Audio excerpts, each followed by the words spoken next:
Well, we're making some progress here. This looks kind of crazy at the moment, but you do what you need to do to get things to mate up where they should.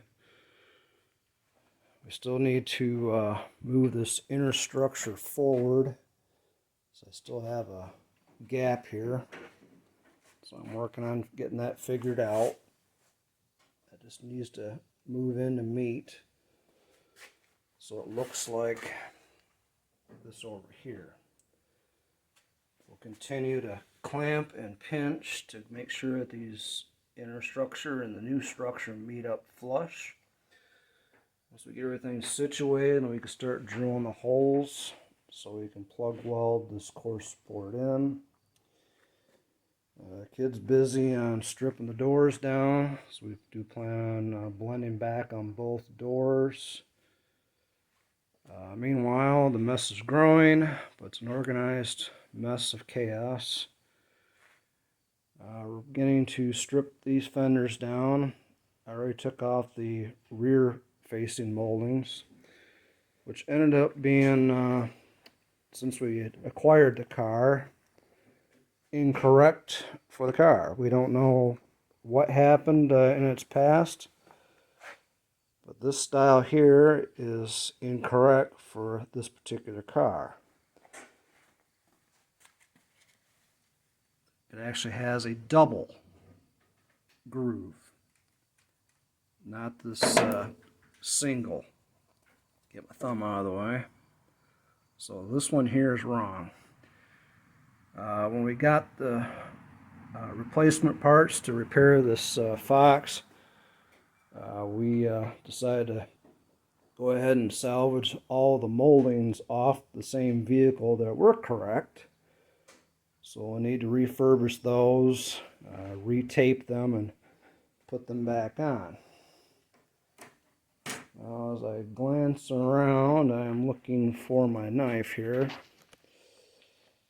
I found, in my experience anyway, this is a great tool for taking that off. It's cheap, the blades are cheap, and there's some flexibility to that blade. Not a whole lot of flex because it's designed to break off. You see how that, get the camera going, there's a little bit of give there. So I'm going to try and do this kind of one-handed here. And it's nice and thin to get in behind there. Once you get in there, you can just start sawing at it. But I think these are actually the bolt-on ones, so I don't need to actually do that on these. It's almost like a plastic deal. But that's how we were able to take these off. You just carve along. Same thing for this. We can just stick that in there, slice it right off. Got a bug on my wrist. Now, in all the years, again, doing this, we usually go by the finger rule when it comes to putting things back on. 3 fingers squared. So that should be easy to remember to put that on. And even by the looks of this looks like it's up a little bit anyway, but that's me. We'll take that off, clean out the back side, retape it, and it'll be ready to go on when it's complete. We'll go ahead and get the rest of this taken care of. Another thing I'm working on right now is I've got a couple of, make-do sheet metal brakes. I can't seem to find the flat bar that goes on here, but I had it from another one, which is a whole lot lighter duty. So this needs to go on to here. We'll clamp it down to make our bends. What bend am I talking about? Well, yeah, you can use a tape measure, but sometimes just make a template's easier, and it seems to be more true to what you need. I've got a piece of scrap metal here, and we need to fix this battery acid issue. I need to patch that all up before really going any further.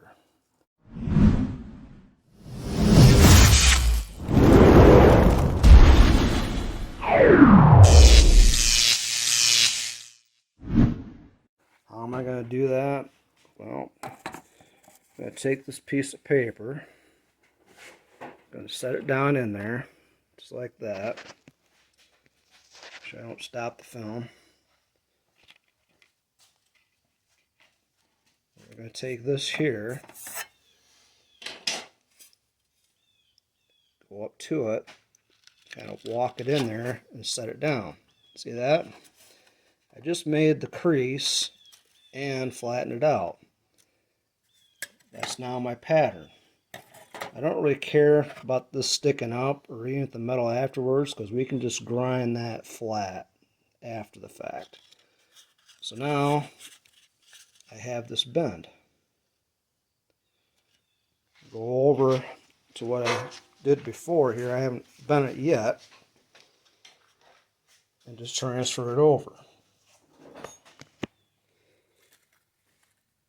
See right there, there's my bend. So what I did is just kept walking this down. Made a couple of pencil marks and just laid a piece of masking tape on there. What this needs to do is come this way, just as you saw it in the car. So this is going to look like that here in just a minute.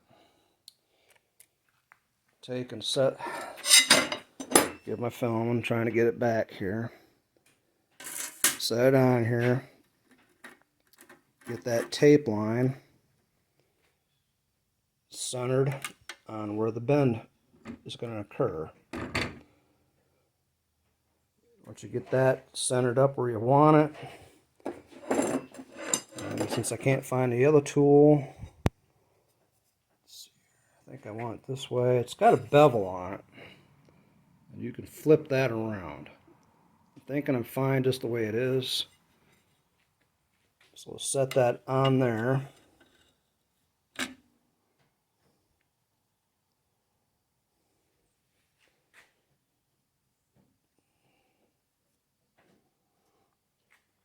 And what we'll do is we'll clamp that bar down to this. So this can't move, because you don't want this to move at all.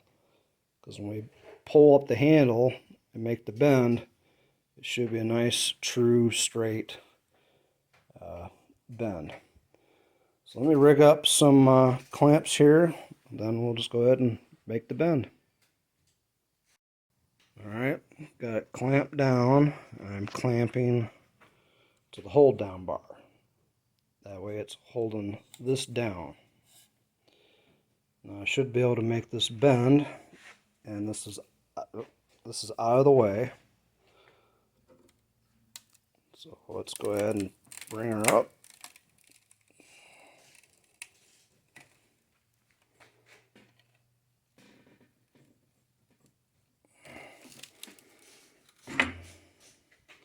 Again, tough to do with one hand here. I think we're going to have some help here to film while I bend, so give us just a second here. Alright.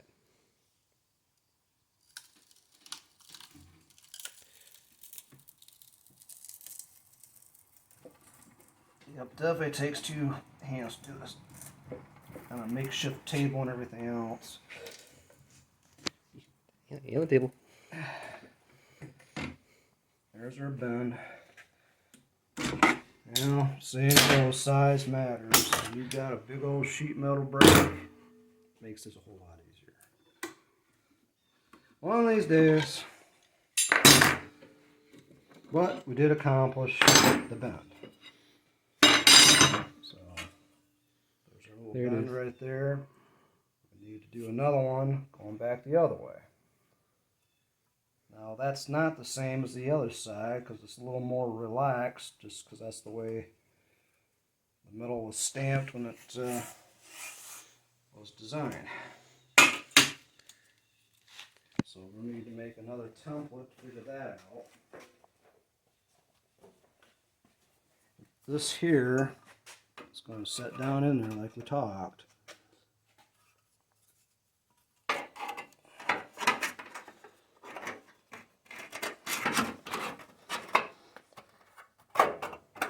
Once that's down in there, this needs to come up too.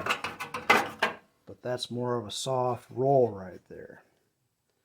I think it's a lot taller than this too. So we'll make another little paper template and transfer over this. Spin this around, stick it back at the brake, and bring this up.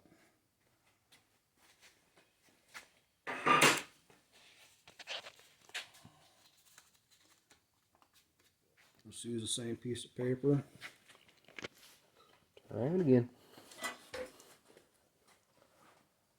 And it's not going to be enough, so I have to get a different piece of paper because that's not going to give me enough of the bend that I really need. Because I really can't see it. It might work. Let's see what we get. I don't really care about the height. Just need to know what the bend's going to be. Because that's in there square.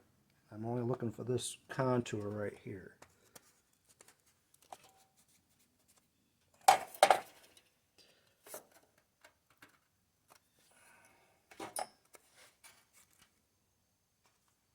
it out of there. So there's that. See how it's more relaxed, not quite a 90. It's very close to a 70. Now if I set that in there, duplicate the same thing, right in that edge, I can see that. So there's my indication of where to make the bend. All I gotta do is bring this all the way down, make another mark, another little mark. Take the old masking tape,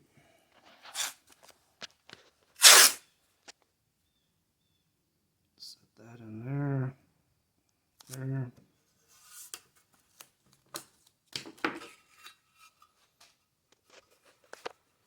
That's going to drop right there. That's where it's going to get tough because I need to hold this down, so I guess I'll slide this down a little bit. Again, doing the same method, same orientation. Take this big one, I guess.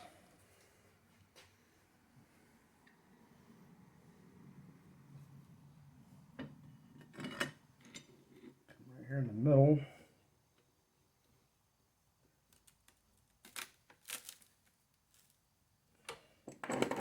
Should be corner on the edge now.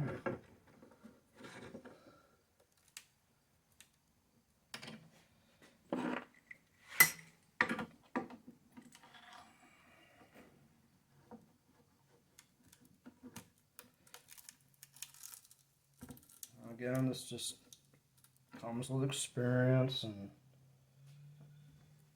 whether all of what you're doing.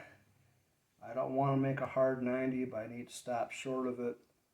I'm just going to have to eyeball it as I look at it. If he's going to help me out here while he's filming, he's going to take his left hand and hold the table down at the back so I don't flip the table over. Yeah, the whole thing wants to I'm actually using fly the away. woodchuck belly here to prop it.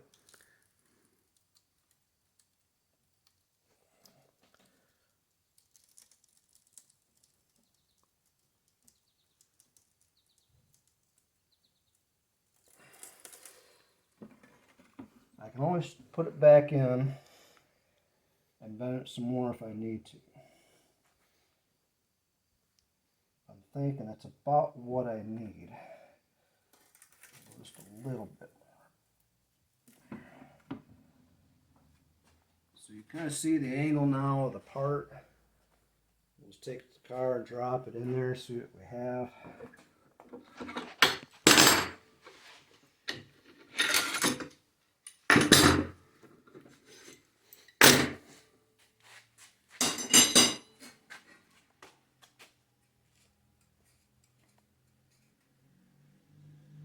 I think we're about to have a visit from Grandpa.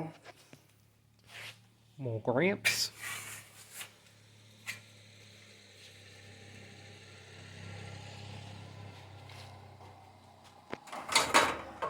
Something here I need to knock out of the way.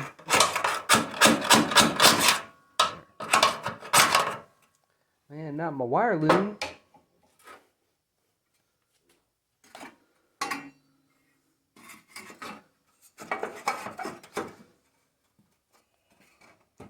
Let's see if we nailed the first try. Now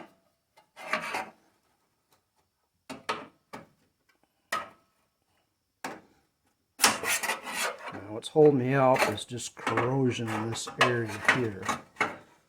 But I think that'll work. That'll definitely fix that up. We'll take this metal we've been using, and we'll set that right in there. We'll patch that up. That'll be the end of that. Now, it's not really necessary that I cut all this out. But I'm going to come in here and take away some of this here that's in between. That's going to be the squeeze. Yeah, all the corrosion. Ew. I'll clean this up, and we'll just weld this down. I'll probably just put a couple of plug welds in it. I gotta make sure that I can grind what I weld when I come in here. Obviously the drivetrain's still in the car, but I'm pretty sure I can get it ground down nice. Most of this you're not even going to see after the fact because the battery tray is going to come in here in the battery. But definitely need to fix it, can't ignore it.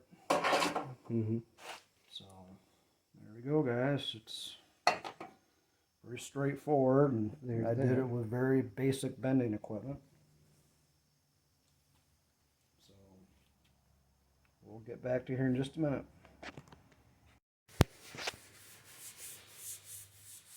Alright, we got our patches welded in. Now I need to grind down and adjust those welds. We're going to do some spot welding here on the core soon. We're working on getting that closer. It's taking a little more work.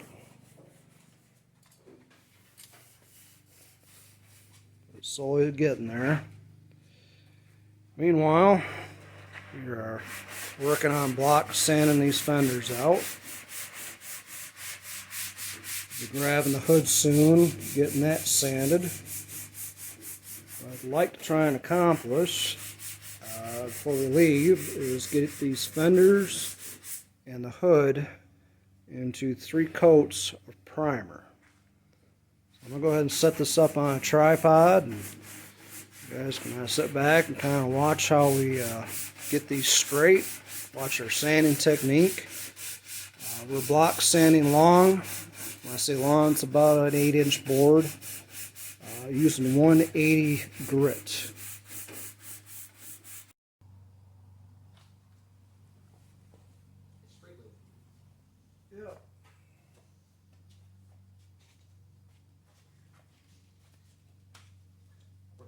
So we're using this Indesa sticky back longboard paper.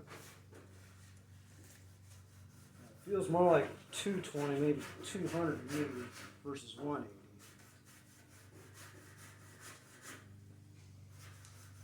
What we're doing is we block sand. We're going in a crosshatch pattern, like a spread out lengthened X. We've worked this section here. Notice you can see it on film. We're staying off the rolls. The rolls don't need any body work. There's no dings in the rolls, so we don't need to sand on them. What we're going to do later is take a red Scotch-Brite and further scuff everything. I got this in my hands. I'm going to take some sandpaper and go around the edges. I'm very big on that, any job that I do, because that's where the paint seems to build up and chip. So I like to have nice smooth transitions, and it looks more professional that way.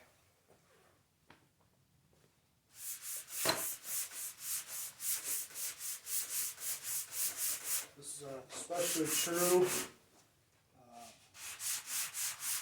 on door edges. They get chipped a lot. If you ignore it, you just go ahead and paint it, you're still going to see those chips, and you're going to wish you had done what we're doing right here.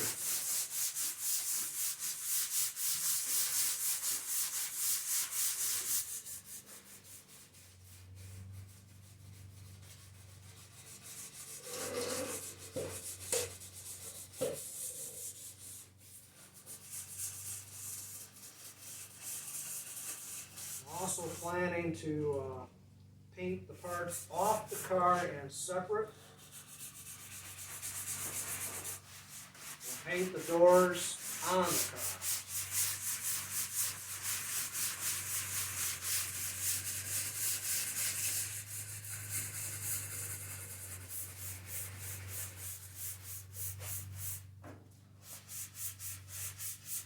This down here is all covered up, but I'll spray it anyway. Especially we got a little bit of corrosion down here. We'll get that sanded off.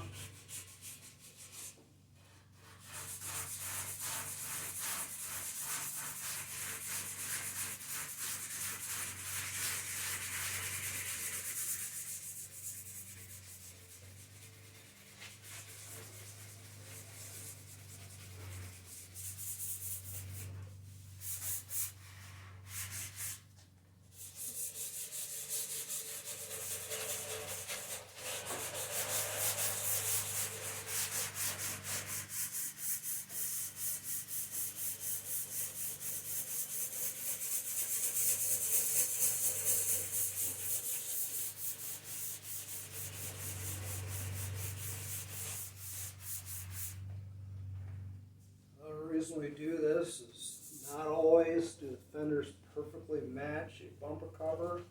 I don't care what it is. It's another reason to do this step. Another reason to make sure we get paint on the edges. So when you view the car, you don't see any darkness or different colors from using different colored parts. Look awfully silly if you have a red used fender and you spray it white, but you can still see red here and there. That wouldn't look very good at all. Also here on the edges, that's when the stone chips occur. You need to get them sanded out.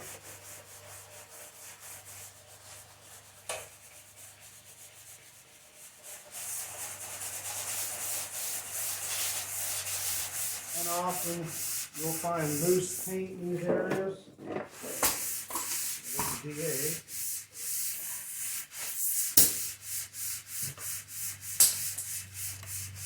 People don't always prep these correct, and they just spray it in there, hope for the best. Well, that just does not work.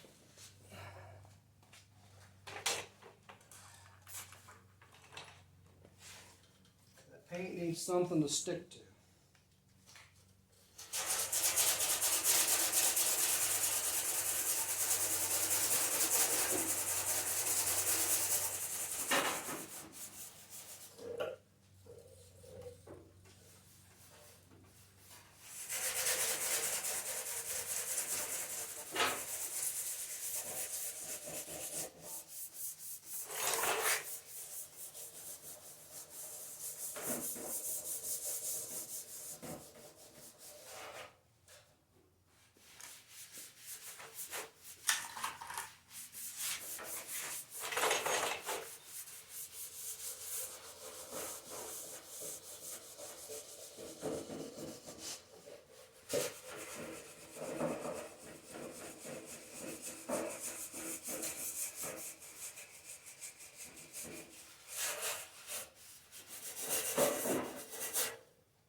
Working on your own stuff like we are, you get to know every centimeter of it.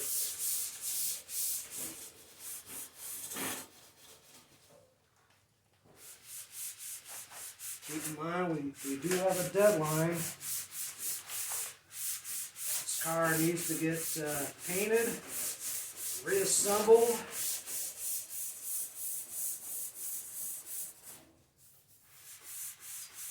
needs to be able to get to the Street Rod Nationals weekend of September 16th. We are sitting on the 21st, 22nd today of August.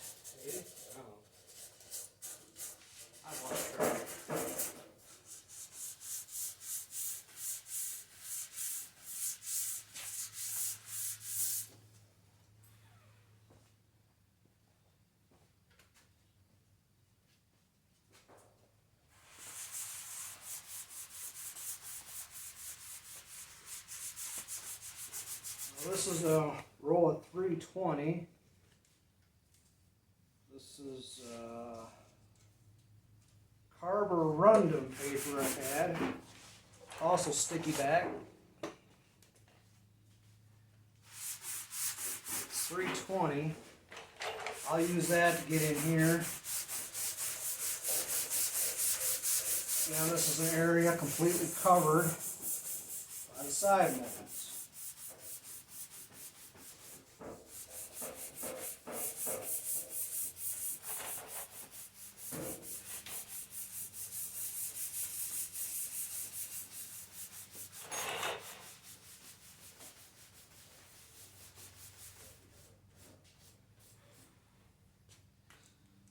Do that. Give me this, just figure out a frame for a minute.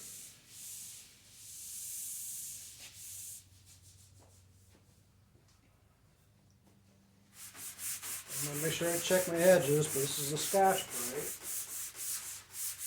And you can see the little bit of the shine coming off the lights here on these edges. Now I can take this and rough it up.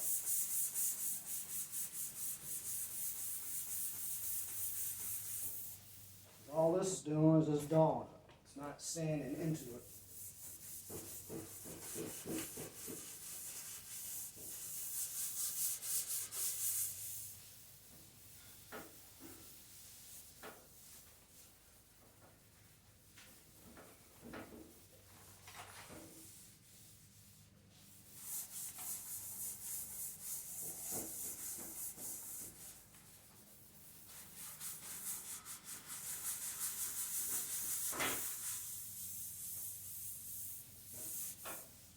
Also handy for getting in tight areas.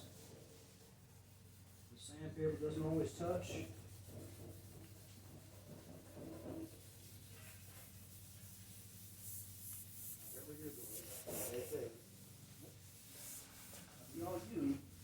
I do have to work the back side of the fender inside the hood. Well, a lot of people don't care about that so much, but we do. Evident from people before us didn't care. Therefore, the paint on the backside doesn't look very good.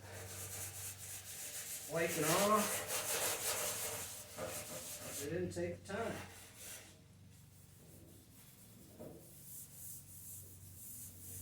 Not going to invest the time and preparation, and you shouldn't bother painting a car.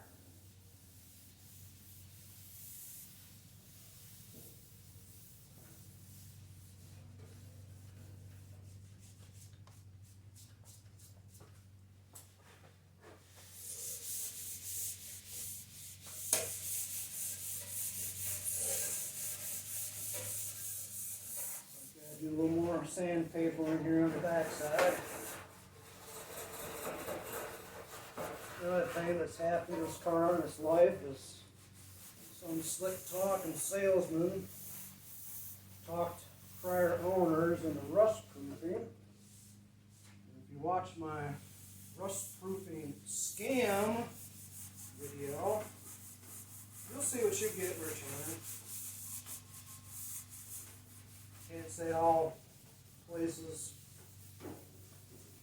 will do you wrong like that, but whoever did this one definitely did it wrong on that video.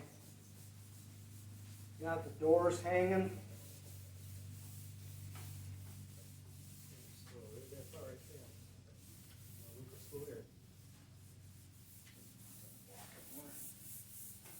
So I got more chip paint here. I need to sand and make sure it's clean.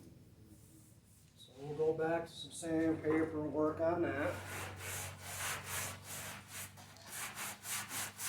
I'll just rip off a little piece. Just fold it back onto itself.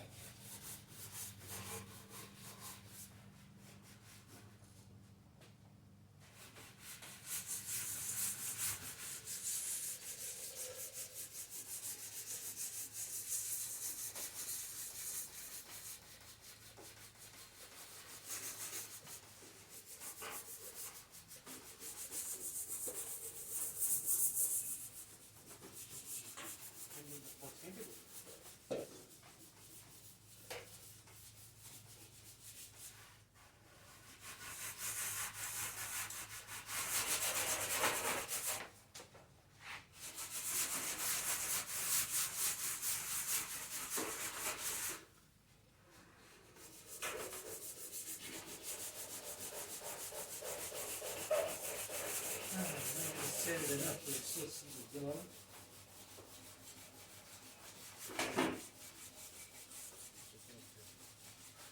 Take off.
Do is set a fender down.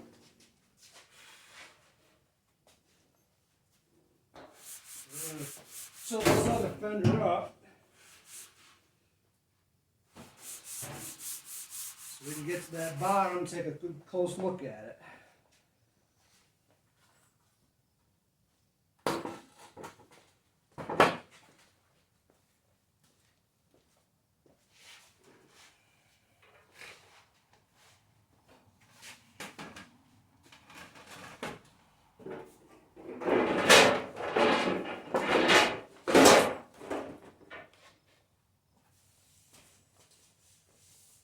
Now you can see down here, if I'll look through the camera, make sure you can see.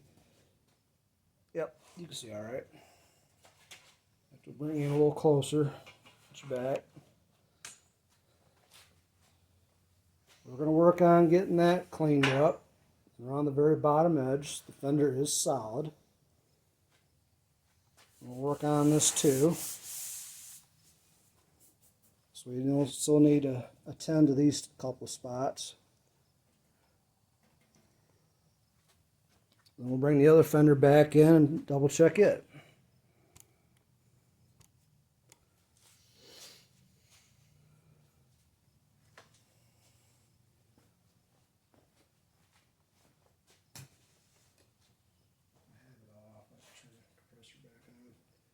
Headphone alert, compressor may turn on. It gets awfully loud in here. Hope this thing actually had a break. Yeah, struggling. Got first paper on there?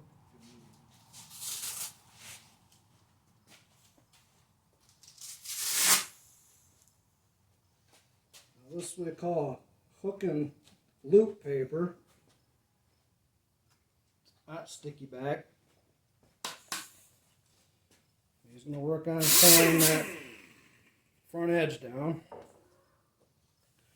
We're leaving the bolts in as they didn't want to cooperate. Yeah, all those. I'm not worried about it.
You can do that by hand.